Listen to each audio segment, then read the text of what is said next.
For more latest news from the sports multiverse, please like, share, and subscribe The Bridge and hit the bell icon to never miss a notification.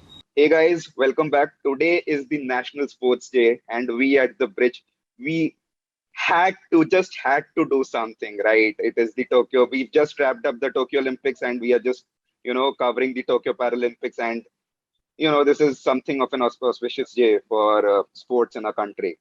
So, just to get the conversation starting. Happy Sports Day, happy National Sports Day to all. We have with us Mr. Joydeep Karmakar, who has been a brilliant shooter for the country. We have Ms. Manisha Malhotra, who has been associated with JSW Sports for years, and we all know that she has been termed as the mastermind behind Neeraj's success in Tokyo. And also we have with us Ms. Sushila Chanu, who has been an integral part of the Indian women's hockey team during their fabulous campaign in Tokyo Olympics. Sushila जी, आपके लिए question है मेरे को। हाँ जी। आपका इतना अच्छा Tokyo Olympics campaign रहा, नो इतना मीडिया ने इतना कवर किया इंडियन वुमेन्स टीम को, इवन इंडियन हॉकी टीम को इन जनरल कवर किया गया। एंड आपको हमारे प्राइम मिनिस्टर जी मोदी जी का भी फोन आया, एंड बहुत प्यार मिला आपको even while you were competing in Tokyo. इतने लोगों ने शेयर करी स्टोरीज, इंस्टाग्राम पे हम लोग देख रहे थे, फेसबुक पे भी देख रहे थे, इतना प्यार मिला आपको, राइट? तो मुझे बस आपसे ये जानना है कि आप टोक्यो ओलंपिक्स के कैंपेन के बाद जब आप वापस आई टोक्यो से, तो मुझे ये जानना है कि क्या आप ओवरवेल्म थी जब आपने फैंस का रिएक्शन देखा है, जब मीडिया का रिएक्शन देखा आपने? क्या आप ओवरवेल्म, क्या आप what were your first thoughts when you जब आपने देखा रिएक्शन? सबसे पहले तो हम लोग वहाँ पे टोक्यो में थी, तो हमारा जो सोशल मीडिया हम कोई यूज नहीं करती, तो पता नहीं था। जो उस दिन थर्ड फोर्थ के लिए मैच हमने लूज किया था, जो सर प्राइम मिनिस्टर सर का फोन आया था, तो हम सब अपने अपने रूम में सब रो रही थी कि इतना मतलब दुखी हो गए कि इतना मेडल के पास जाके फिर हम वो नहीं नहीं जीत पाया, तो बहुत ज्यादा मतलब दुखी थी उस टाइम पे। फिर नरेंद्र सर मोदी ने भी बोला था कि तुम लोगों ने बहुत अच्छा खेला है, कोई मतलब ऐसे करके, तो सबको मोटिवेशन हो गया।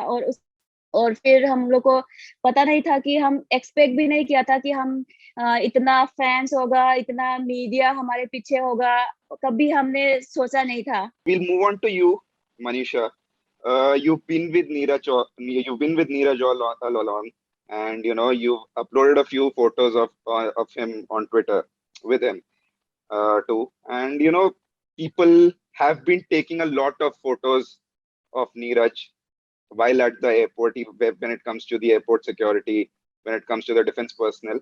So this is a two-parter question. I just want to understand what has been Neeraj's reaction all along. And with all due respect, are we going overboard with the celebration? I get that it is a gold medal and it's a rarity for the country, but do you think that we've gone a little overboard with the celebration? Well, I mean, I think first of all, Neeraj is quite excited. I think it's that he's still in a stage where he's numb to a lot of things. And sometimes he tells me that, oh, it's slowly sinking in now. And it's just been, I mean, imagine me and you are so tired. So you can only imagine how he's feeling. He's a very nice guy in the sense that he doesn't understand yet the magnanimity of his achievement. I think that will come when he has some alone time and it can really sink in. Regarding the fact that are we over celebrating, I mean, it is a gold medal. Those don't come by very often. But just to give you a little perspective, that about 6 people who were competing with Neeraj and even the 2 medal hopefuls and Vetter are already competing again. And they've done 2 or 3 Diamond Leagues already, and they're getting ready for the Diamond League final now, which is coming up in Zurich. So, I mean, for most of the athletes, they've gone back to competition and it's business as usual, in the sense that they've all obviously started training and are competing at the highest and biggest stages of the sport. Here, this guy probably has not had a full night's sleep since August 9th as yet. And that is unfortunately what it is. I think that India, Olympic medals are still a rarity in the country. And until we go into Olympics and come back with 10 or 20 or 25 medals with 4 or 5 golds, that will stay. So it's yes and no. I think that we over celebrated. I also think that it is reason to celebrate. And I think with the big thing with Neeraj is that, it comes from a sport which is for the masses, and it is a sport, and athletics is the biggest stage of and the pinnacle of the Olympics. So with that in mind, I mean, I think it's okay that we are celebrating this. It will take some time before we get to the stage where, it's just a gold medal and you will have one felicitation and then life moves on. Fair enough, Manisha. But my question to you would be, competition practice can only be achieved while you are at competition, right? And we all know that the next year is going to be action packed. We have a round of competition that are going to be taken place next year.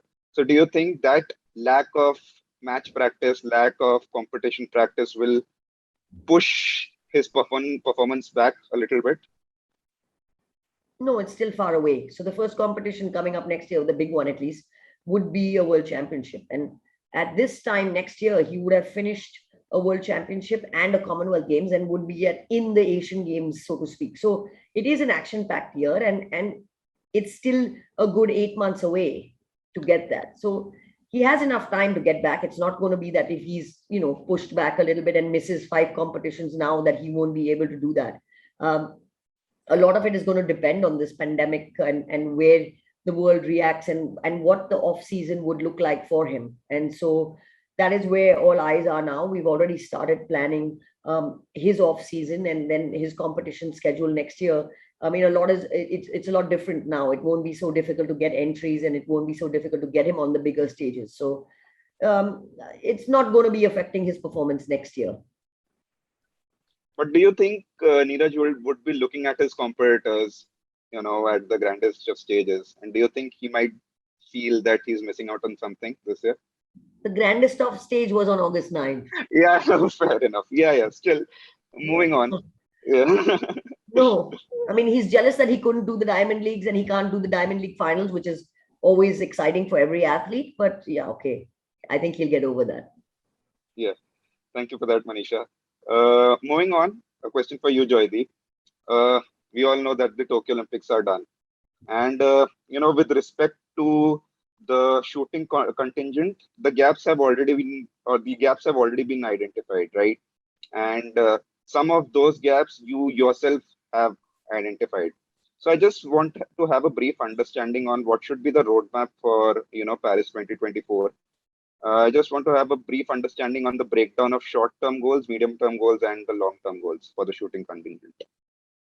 It's very rightly mentioned that a lot of has been already told and talked about the shooting team's performance in Tokyo. But what I think is that I don't think any drastic change is needed to make things work like magic overnight, because things which are there already, we need to tweak it a little bit and go ahead what we have learned from Tokyo to Paris, because 3 years is left. There's no Commonwealth Games for shooting, at least next year. Asian Games is there, and the World Championship has been shifted to 2023. And a very crucial decision which has been made by the International Shooting Sport Federation is that the World Cups would not anymore carry the quotas. So in that sense, like if we understand the thing that you have only 2 chances, in fact, for shooters, few shooters, it will be 2 days in the whole Olympic cycle to qualify for Paris, because you either get a chance in the World Championships, there you can win a quota, or else you have this Asian Championship or the Continental Championship for all other shooters to get qualified for Paris. So there's 2 chances only, not the World Cups anymore. So it has to be planned that way. As you mentioned about the short term, the mid term, and the long term. The long term isn't very relevant right now because it's 3 years only, as we say, we are almost at the end of this year.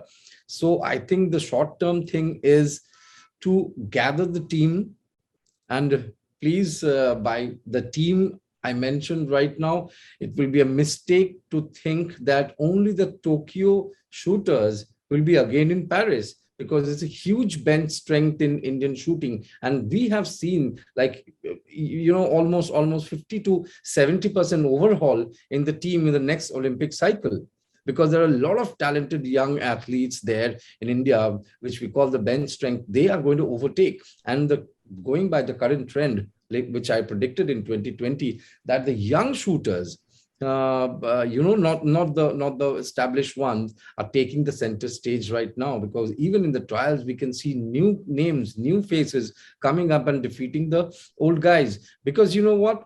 Because these guys, the same thing which happened in Tokyo, like these guys was in top form, which I was having a word with Manisha also. She agreed with me that 2020 was really, really a super year for the shooters. Unfortunately, didn't happen. But then what happened is that they could not refrigerate or preserve their performance that way to 2021. And they were trying to, desperately go back to their form in 2019 or 2020, which was not possible. At that moment, what was happening to the young shooters? They were not getting enough, domination from the senior shooters. There were no competitions. So they were courageous enough not to feel inferior, but to feel superior, because there's no competition, no domination from the seniors. And they were open. They were fighting not to lose anything. But then the seniors were fighting as if they had a lot to lose, because they were defending. By that means they went to Tokyo and we saw the results. Of course, the guidance part is there. They should have been guided in that way, I would say. Not to blame anybody, but things like these happen, and that is what experience matters. And we learn from our own mistakes. But for the next planning thing, I would say we have to keep things open. We need to use the bench strength of Indian shooting team, which is very, very important. For it is not about names, it is not about faces anymore. It's about the scores, and sheer scores, I would say, because we have a very good system, a fair system in NRAI, which is called a moving average. So you keep on calculating the average as the season moves ahead. But the thing is that there are bonus points when you get a quota. Yes, of course, respectable. If you win a quota for a country, you will be respected. But mostly, the top countries, they don't give a privilege to the one who wins a quota. Yes, you're there, you have won the quota, but unfortunately or fortunately, it's for the country. It's not for you. Yes. So what we had in our system, in the Indian system, that we gave that athlete maybe 2 points or maybe 1 point bonus. But numerically, statistically speaking, that is not something related to shooting. You cannot add inches to liter. There are different units. So if you have this, say, a 630 score, you cannot add 1 point bonus to it and make it 631. That is not a reality. That's not a real picture of the talent of that athlete. Because what happened here is a few athletes had a few points with them, bonus points, about the world ranking, about the for the quota winning, and for winning the medal or being a finalist. So there are multiple benefits from one competition. That what happened is we get an unrealistic picture of the current form of that athlete. They are having bonus points, and therefore they are being ranked higher than the shooters who even shot better than them in terms of merit. So this is something we need to tweak in the system, so that we have raw merit only when it comes to Olympic qualification. So this is one thing what we can do, and grooming them mentally is very important. It's very difficult to say whether a psychologist or a mental trainer might help or not, because we have seen a few, it didn't work, honestly. For me, it didn't work. I've spoken to many athletes during the London Olympics also, it didn't really work. So I would say an experienced, maybe ex-shooter or a coach who has got in-depth knowledge about the athlete's mind, shooter's mind, I would say, because shooting is such a sport that you don't have that kind of physical involvement in that. And when there is no physical involvement in that, all the things which happen, which goes wrong and goes right, is in here. So you need to treat this aspect totally in a different form than now compared to other sports. So I think this is very important. We should have to be very careful about how the athletes prepare mentally also, and don't give them too much privilege so that they are sitting on their good performances and having a gala time that I am the one, I'll be there. So nobody is indispensable. Joydeep, you mentioned about the bench strength and you also mentioned about the mental strength. I just want to have an understanding. So, see, I do understand that the bench strength is a boon for the shooting contingent, right? But do you really see? I want to have an understanding. The senior players, especially after their performance in the Tokyo Olympics, do you see that the bench strength is affecting them adversely psychologically? Looking at the bench strength that probably, they might be replaced. Do you think that is I something don't which think is so. affecting them? No, Yeah. I don't think so. This happened for the Tokyo Olympics at least, because the core team was already formed in 2020 mid, I think July, or maybe August last year. So you have that security already in place.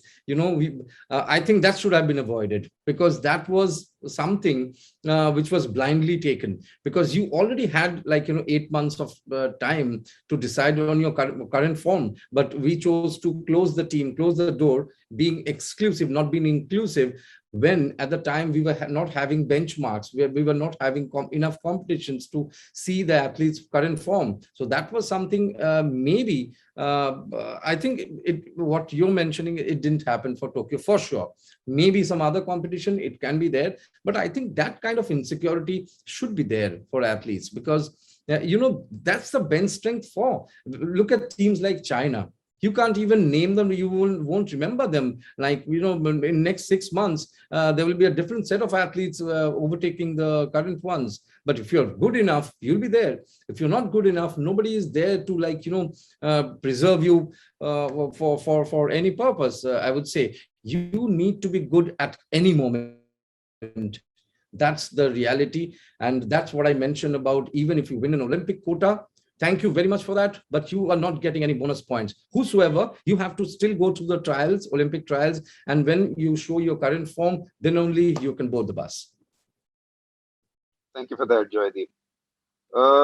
Sushila, अगला question मेरा आपके लिए है। तो आपका performance था Tokyo Olympics में, काफी अच्छा परफॉर्मेंस था, लेकिन अभी मेरे को ये जानना है कि हमारी व्यूअर्स ने भी हमसे पूछा कि, और ये क्वेश्चन व्यूअर्स से आ रहा है और ये क्वेश्चन मेरे को आपसे पूछना है कि जो हमारी पोजीशन थी टोक्यो ओलंपिक्स की, प्रोबेबली अगले 10 साल लॉस एंजलिस ओलंपिक्स जब आएगा, वो हमारा जो 4th पोजीशन था वो हम गोल्ड मेडल में कैसे कन्वर्ट कर सकते हैं। मैं समझता हूँ कि प्लेयर्स जो हैं वो काफी इंटेग्रल पार्ट होते हैं, काफी इंटेग्रल स्टेक होल्डर होते हैं स्पोर्ट में, बट सिस्टम में क्या चेंजेस आने चाहिए कि हमारी जो परफॉर्मेंस है अगले 10 साल में वो एक गोल्ड मेडल विनिंग परफॉर्मेंस में आ पाए। और हमारा अभी इंडिया टीम का थोड़ा सा और इम्प्रूव होना चाहिए, अंडरस्टैंडिंग होना चाहिए, थोड़ा पासिंग, जो एक दूसरे को जो पास खेलते हैं, बॉल पास, थोड़ा सा और कनेक्शन होना चाहिए। स्ट्राइकर हो गया तो मतलब मिडफील्ड से स्ट्राइकर को जो पास होते हैं, थोड़ा सा और अंडरस्टैंडिंग होना चाहिए, और थोड़ा सा और फिटनेस इम्प्रूव होएगा तो हम पेरिस में पक्का हम मेडल ला सकते हैं। तो मैं समझ रहा हूँ कि जो गैप्स हैं वो ट्रेनिंग में है। अगर प्रोबेबली ये आपने बोला कि जो मिडफील्ड से स्ट्राइकर के पास जाता है वो इम्प्रूव करना है, तो ये मेरे को जानना है कि क्या ऐसी ड्रिल्स हमारे आपके ट्रेनिंग में अभी होती हैं? अभी हमारा कैंप ब्रेक है, अभी हो जाएगा ट्रेनिंग स्टार्ट, तो हम डिस्कशन करेंगे कि हमारे कोच के साथ हम ये ऑटोमेटिकली वो लोग भी तो वीडियो एनालाइज किया होगा कि हम क्या यहाँ पे इम्प्रूव करना है। तो अभी हम कैंप में जाके, क्योंकि अगला साल हमारा बहुत इंपॉर्टेंट है, एशियन गेम्स हो गया, कॉमनवेल्थ गेम्स हो गया, वर्ल्ड कप हो गया, क्योंकि एशियन गेम्स में भी हमने ब्रॉन्ज मेडल लिया, सिल्वर मेडल लिया, गोल्ड के लिए हम टारगेट करना है। तो अभी स्टार्टिंग में हम कैंप लगेगा, तो हम ज्यादा से ज्यादा हम डिस्कशन करेंगे कहाँ पे इम्प्रूव करना है। तो यही। बिल्कुल सही बोला आपने सुशीला जी, लेकिन मेरे को एक और चीज ये जाननी है कि गवर्नमेंट का क्या रोल रहेगा इसमें, कि अगर हमको ये परफॉर्मेंस गोल्ड मेडल में चेंज करना है तो गवर्नमेंट कैसे इन्फ्लुएंस कर सकती है इस चीज को? और हॉकी इंडिया ने भी बहुत सपोर्ट किया था, क्योंकि हमारा उस टाइम पे 1 साल तो हमारे ओलंपिक्स पोस्टपोन हुआ था। उस टाइम पे हम बैंगलोर में थी, 1 साल 1.5 साल तक है हम पेंडेमिक के कारण हम लोग घर भी नहीं जा पाया किसी को, और खेल भी नहीं पाता। पूरा सपोर्ट में है अब, और पूरा देखभाल किया। बाहर में तो किसी किसी का खाना भी नहीं मिल रहा था, और हमारे साय में तो पूरा देखभाल कर रहे थे प्लेयर्स के लिए, हॉकी के लिए जो भी ओलंपिक जाने वाला है, इनके लिए ही हमको कैंपस में रखवाया है, ताकि ये ऐसे ही मतलब सिचुएशन ऐसे आया तो ताकि ऐसे ही मतलब मदद कर रही है, और ताकि हमको फिट रहे और आगे खेलने में भी और कहीं दिक्कत ना हो। Bilkul. Thank you so much, Sushila. Moving on, my next question is for you, Manisha. So you've been so heavily involved with JSW Sports. I just want to have an understanding. What is the role of corporates? How can the government and private entities work in tandem for the development of sports in the country? Well, I think that there's a lot of scope for this, working together. I think that there's a certain strengths that the private sector brings in, which the government does not have. And I think it's important now for Indian sport and for the growth of Indian sport, for the next step to be taken from a government perspective, where they give private entities different platforms where they can invest. That money is the least of the problem here, but bring some expertise on the table, which will make the sporting systems of the country a little bit more efficient. The money that's spent could be stretched further, and basic corporate know-how is to run a company without making loss. And it's the same thing with the government, is that you've ended up spending 1,100 crores or so over the last Olympic cycle. So what could have been done better with that, and could that 1,100 crores have reached out to more people? So I think that the onus is definitely on the government to give the private sector some sort of a voice and some sort of seat at the table in the planning or in the whole sport ecosystem. Fair enough. I'll come back to that, Manisha. But moving forward, Joydeep, I have one question for you. For academies, the most important part is to identify catchment areas.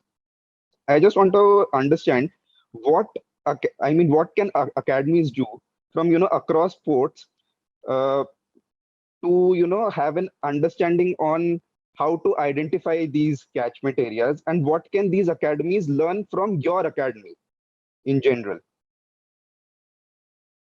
So this is a little difficult question, I would say. Different academies have different roles. They also have this responsibility of spreading awareness about the sport, like sports like shooting. They're not that popular like hockey or maybe boxing or for that matter, like, a few other sports. So you need to first spread the awareness.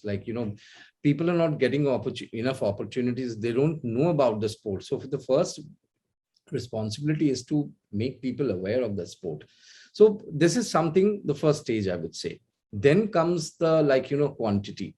If you have the quantity, then automatically you will get the quality. But how to identify, right? So yeah, there are technical nuances to it. Like in the National Federation, we have these trials.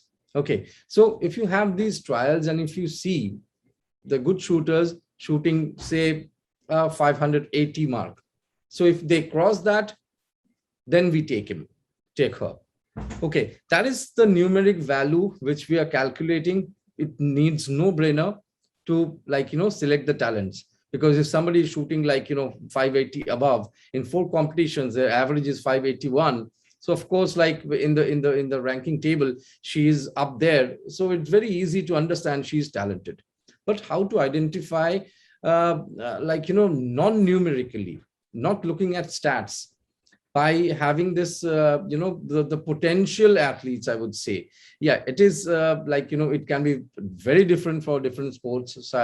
But mostly what I see is a few things for shooters, the intelligence level, the perception, what perception they have about few things like physics or biology or things like that. It's not about education anymore. you have to understand a few things which their motor functions also, with few like exercises, then you can understand this kid is going to be better than a few. Then of course there will be other filters to measure that this kid can be doing better, even in the elite class. So that is something very technical. It's no point discussing the technicalities in shooting here. People will be again bored. I know Manisha has been bored by the shooting thing for quite a long time, like thanks to us. Yeah, so she has quite a good experience with Avinav, me. I think she doesn't need any more shooting stuff in her life. So yes, like for as you mentioned in the last part of your question, like what should like other academies across the sport discipline from us. But I would rather say I'm a good learner. I learn from even small academies, small coaches also, and try to enrich myself, because there's no end to learning. So I think we have been doing a few good things for the grassroots level. And again, it is not about faces or names. We have been working on that. I'll be very glad if more shooters come out from our academy as elite athletes. But my primary work right now is at the grassroots. It is about the base of the pyramid. It's not really about the top of the pyramid right now, because it's a process. It needs some time to get to that. So I need to raise the base of the pyramid first, and then it will automatically go. So for me, it's a step-by-step thing, which I've been doing in my career as well. Yeah, it might be slow, but the responsibility is huge. It is easy to pick a point of the top of the pyramid, but it's not easy to raise the bar from the base, I would say, of the pyramid. So that is what we are doing. And I think personalized training, I think, is something which is needed for shooters, especially because, as I mentioned, it's a hugely mental game. So I think that is something which other academies can pay attention to, so that their shooters get individual attention towards the mental aspect and how to go about it. So I think that's one point which comes in my mind. Yeah, thank you, Joydeep. Manisha, I just want to have your opinion on this one. We talked about catchment areas, and I'm sure that you listened to what Joydeep had to say. Coming back to the private entities point, do you think that the private entities can make a difference in the identification of catchment areas? I think so. And I think that the time has come where we bring science into it. I mean, it's not just a one person going and saying, looking, and become a subjective thing where you say, okay, he's talented. No, he's not talented. And because there's too much hit or miss in that. And just like Joydeep said, it's the base of the pyramid that needs to increase. And I think that a partnership between the private and the public sector, because the public sector's outreach is a lot more than the private sector, can identify various pockets of the country. And we I don't know if it's fortunate or unfortunate, live in a country where sport is very demographically divided. And I mean, most of the runners are from the South India, where most of the throws and catches and strength events come from the north. The Northeast is highly potential. They have been excelling in a lot of different variety of events, whether it's hockey, judo, wrestling, weightlifting. So I mean, it's very centralized to a few sports. And I think that we need to now, one, broaden that, because if you can be good in certain sports, then why can you not be good at any other ones? And we need to bring science to the table, because this is what at the young level game, it's a numbers game. And the more you have and the better quality you have at the young level, then, as Joydeep correctly said, the top level just automatically takes care of itself. Thank you, Manisha. Thank you, Joydeep, for that. Sushila, अगला question मेरा आपके लिए है. तो हमने देखा 2021 में major Dhyanchand जी को काफी नाम इनका मीडिया में आया है. हमारा जो मेरठ स्पोर्ट्स यूनिवर्सिटी है, उसका नाम बदल के मेजर ध्यानचंद जी पे रखा जा रहा है. एंड ऑल्सो जो इंडिया का सबसे प्रेस्टिजियस अवार्ड है, हमारा खेल रत्न, उसका नाम भी बदल के मेजर ध्यानचंद जी के नाम पे रखा जा रहा है.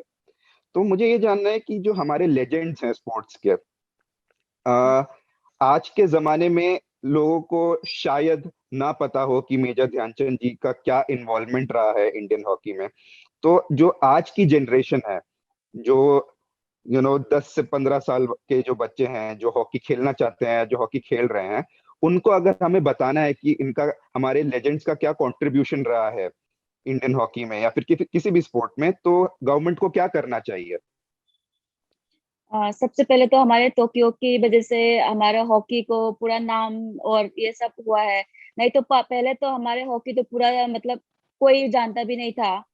और हमारे प्राइम मिनिस्टर सर ने भी इतना अच्छा हमारे खेल रत्न अवार्ड को ध्यानचंद अवार्ड उसमें बना दिया। तो सबसे हमारे खुशी की बात है कि हॉकी को इतना ऊपर मतलब रखा है, सबसे लेजेंड को मतलब आगे रखे। कभी ये अवार्ड तो कभी लाइफ का ही रह जाएगा। तो सबसे खुशी हुई थी हमारे हॉकी के लिए।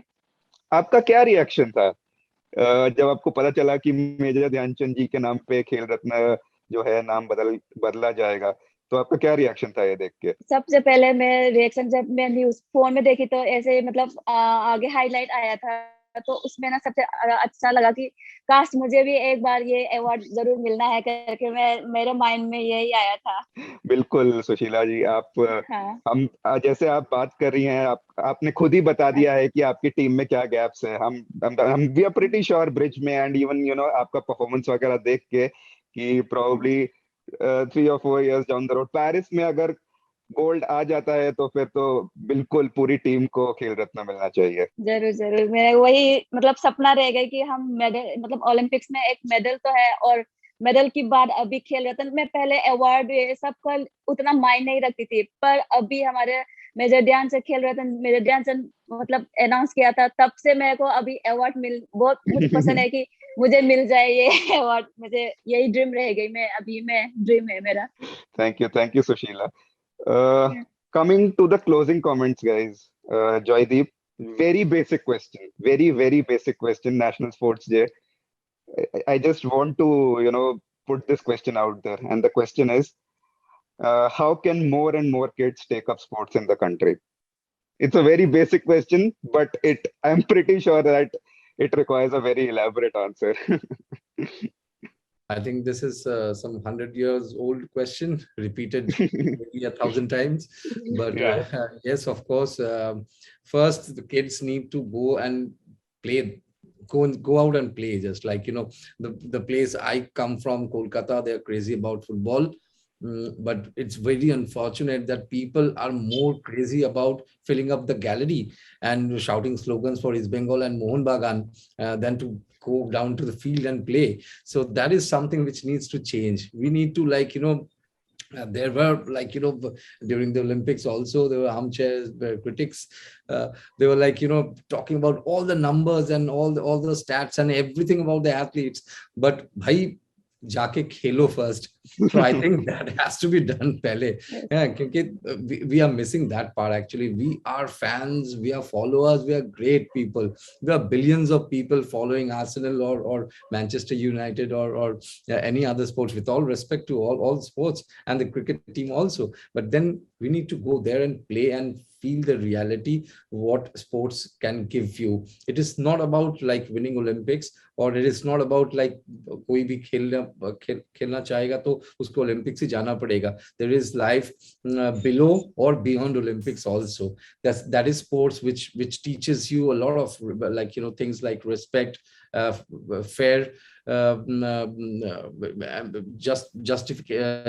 justice in your life, and lots of things can be learned from the sports. Of course, the healthy competition also, and the will to win from adverse situation also is something which you can learn from the sports.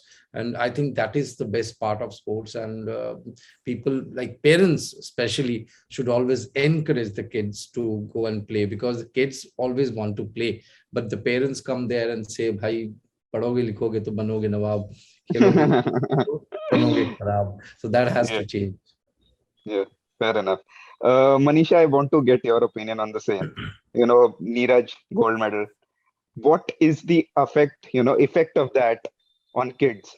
As when you look at a sport like javelin throw, Do you really think that, kids in tier 1 cities or metro cities would be, looking at Neeraj Chopra thinking, yeah, maybe I should pick up a javelin and start practicing the sport? Maybe they do and maybe they don't, but I think, as Joy rightly said, the National Sports Day is for everyone, and sport is something that should be part of everyone's life. So the elite athletes who we all are very privileged to work with, it are the very, very small slice of this pie. And I think that if they are motivated or they're not motivated, is really a question that cannot be answered in such few words. But I think that it is time that our athletes are getting the exposure that they never had. I mean, when Joy came forth, I think other than me and 10 other people, nobody even knew about it. So the point is that a lot more people are seeing it, and it should give people more, at least some motivation to go out there and play around. And if they, I mean, there's a lot more to life than the Olympics, and there's a lot more to sport, as Joy said, that teaches you. And so this National Sports Day should be a platform for sport for all, young, old, middle-aged, anybody, fit, unfit, and go out there, play a sport, and do it for the love of fresh air and enjoyment. Thank you, Manisha. Coming on to Sushila. Sushila, हमने देखा Indian hockey team का Tokyo में performance, तो मेरे को ये जानना है कि ऑब्वियसली इतने लोगों ने देखा, इंडिया में इतने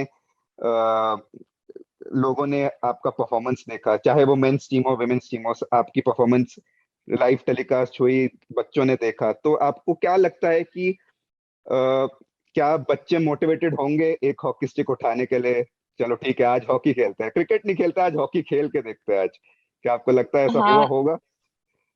हाँ, जरूर हुआ होगा, क्योंकि मतलब पहले तो स्टार्टिंग में हमारे जो ऑफिसर लोग वगैरह है, अलार्म रख के सोते हैं। मतलब ये सुन के मुझे बहुत ज्यादा मोटिवेट हुई कि हॉकी में भी इतना पहले तो कोई जानता भी नहीं था, कोई रूल के बारे में। अभी तो किसी के साथ भी मिल रहे थे, तुम लोग ऐसे खेल रही थी, बहुत अच्छा खेले, रूल्स तक भी बता रही थी। तो और ज्यादा खुशी हुई कि हॉकी के बारे में लोग बहुत जानने लगी थी। और मेरे उम्मीद है कि अभी आने वाला जो यंगस्टर लोग है, मतलब जरूर हॉकी खेलेगी, क्योंकि हॉकी को हमने एक उम्मीद जगाई है कि हॉकी अभी मतलब जिंदा है। पहले मतलब उस टाइम पे तो कोई जानता भी नहीं था, तो अभी लगता है कि अभी जो आने वाला है हॉकी में थोड़ा आ जाएगा मेरे ख्याल से। अच्छा सुशीला, एक आखिरी क्वेश्चन है आपके लिए। बहुत सारे आपके फैन ये वीडियो देखेंगे, ये पॉडकास्ट देखेंगे, तो उन फैंस के लिए आपका क्या मैसेज है? जितना भी फैंस होगा, मतलब जो भी यंगेस्ट जो भी मतलब यंगस्टर वगैरह होगा, मैं ऐसे गाइड करना चाहती हूँ कि जो भी स्पोर्ट्स में जो भी खेलना चाहते हैं, not even hockey, other sports भी, सबसे ज्यादा तो पेरेंट्स सपोर्ट देना चाहिए बच्चे लोग को। और बस खेलिए और आगे बढ़िए। जरूरी नहीं है कि हम ओलंपिक्स में ही पहुंचना है, और धीरे धीरे मतलब पहुंच सकते हैं, पर स्टार्टिंग नहीं करेंगे तो मतलब आगे नहीं जा सकते। तो इसके लिए एक स्टार्टिंग से ही मतलब खेलना शुरू करो, तब भी एक एम रखो और एक डिसिप्लिन रखो, सबसे इम्पोर्टेंट वही है। और एक टारगेट रखना चाहिए कि मेरे को यहाँ पहुंचना है और मेरा यही अचीव करना है करके, तो ताकि जरूर सक्सेस होगा। Thank you, Sushila. And guys, with this, we've come to the end of the National Sports Day podcast. Thank you so much, Manisha. Thank you so much, Sushila. And thank you so much, Joydeep, for taking out the time. And to the viewers, thank you so much for sticking around, for helping us, for supporting us. You are the very reason why we bring out content like this. We bring people, the most superior people in the Indian sporting ecosystem. Just stick around with us, guys. Like, share, and subscribe, and we'll see you again soon. Thank you, guys. Bye. Thank you. Bye.